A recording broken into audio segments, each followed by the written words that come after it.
Ibu, Bapak, Saudari, Saudara, rekan-rekan muda, dan adik-adik sekalian yang terkasih, bertemu kembali dengan saya Romo Tino SSCC di dalam catatan pesiarah.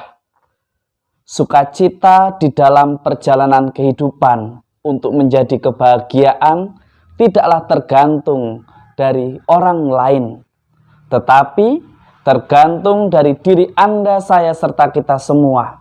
Apakah kita memilih untuk mengisi setiap lembaran kehidupan kita dengan sesuatu yang membahagiakan? Sebelum kita mendengarkan permenungan dari catatan pesiarah, marilah kita membuat tanda kemenangan Kristus. Dalam nama Bapa dan Putera dan Roh Kudus. Amin. Allah Bapa di surga, hantarlah hati dan budi kami kepada kesadaran yang mendalam akan kuasa-Mu dalam persiaran hidup kami.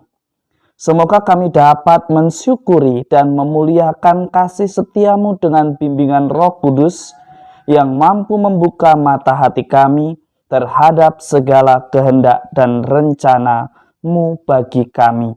Demi Kristus Tuhan dan pengantara kami. Amin. Ibu, Bapak, Saudari, Saudara, rekan-rekan muda, dan adik-adik sekalian yang terkasih di dalam Yesus Kristus. Orang bilang bahagia itu pilihan. Apakah Anda, saya, serta kita semua memilih untuk bahagia dan menikmati hidup kita? Atau kita memilih sebaliknya, menggerutu, menyesali, mencari orang yang bisa disalahkan? Tapi lihatlah dan perhatikanlah apa yang diserukan oleh Nabi Yesaya di dalam kitab nubuat Nabi Yesaya pada hari ini. Yesaya menubuatkan bahwa akan lahir keturunan Isai, seorang yang dipenuhi oleh Roh Kudus, Roh Tuhan. Ia akan datang menghakimi orang dengan adil. Selain itu, ia akan membawa kedamaian. Orang yang dinubuatkan itu nantinya kita kenal, yaitu Tuhan kita Yesus Kristus. Artinya dari awal mula dalam sejarah keselamatan manusia, Allah mengendaki Anda, saya, serta kita semua untuk hidup di dalam kedamaian. Jika Anda, saya, serta kita semua memilih untuk hidup bahagia, maka fokuslah pada tujuan hidup kita tanpa harus membatasi, mengurangi, atau membuat kemerdekaan orang lain terbatas karena keangkuhan dan keegoisan kita. Maka pada hari ini kita diajak untuk mencoba membuat diri Anda, saya, serta kita semua bahagia.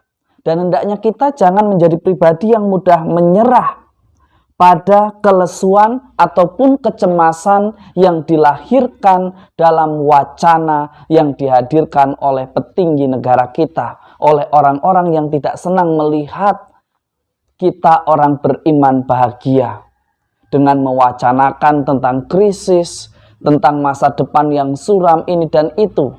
Ada begitu banyak berita hoaks yang seolah-olah dari pemerintahan padahal bukan, hanya karena ingin membuat gaduh di dalam kehidupan kita bersama. Beranikah kita sebagai orang beriman untuk tetap menjadi terang yang mampu menghadirkan kedamaian dan bukan justru menambah kecemasan dengan membagikan berita-berita yang belum tentu kebenarannya di dalam media sosial kita? Di dalam Injil suci, menurut Lukas pada hari ini, kita mendengarkan bahwa dalam kuasa Roh Kudus, Yesus bersukacita karena dirinya hanya dikenal oleh orang-orang yang diberikan oleh Bapanya sendiri. Ia dinyatakan kepada orang-orang kecil, tetapi menjadi misteri bagi orang bijak dan pandai. Artinya apa? Tuhan sungguh mudah dipahami bagi mereka yang tidak selalu membawa imannya ke dalam ranah logikanya. Berbicara tentang iman menuntut suatu kepercayaan, keikhlasan, dan kesetiaan. bukan hanya sekedar logika semata. Seringkali kita jatuh pada pemikiran untuk membuat iman kita semakin rasional. Kadang ada saat di mana kita tidak perlu jawaban atas pertanyaan kita. Dan kadang jawaban yang diberikan tidak perlu dipertanyakan karena senantiasa yang terbaik yang diberikan Tuhan di dalam hidup kita. Meskipun seringkali jawabannya jauh berbeda dari apa yang kita pikirkan dan apa yang kita harapkan. Tetapi sebagai orang beriman, kita diberikan kemerdekaan untuk memilih.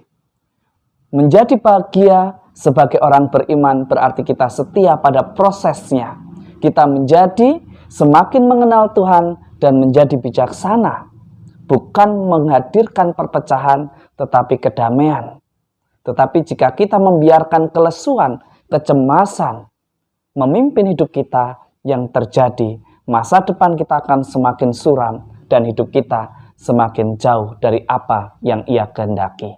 Semoga berkat Tuhan senantiasa melindungi dan memberkati kita semua, Bapa, Putera, dan Roh Kudus. Amin. Mahkota mulia akan diberikan oleh seorang hakim yang adil kepada semua orang yang senantiasa menghidupi sabdanya, merindukan kehadirannya, dan hidup seturut kehendaknya. Ia tidak hanya pandai menata kata dan membuat status di dalam media sosialnya, tetapi ia menghidupi apa yang diimani untuk kemuliaan Tuhan dan bukan untuk kesombongan pribadi. Semakin beriman, semakin mengenal Tuhan, dia semakin bersikap rendah hati. Selamat beraktivitas, Tuhan memberkati. Amin.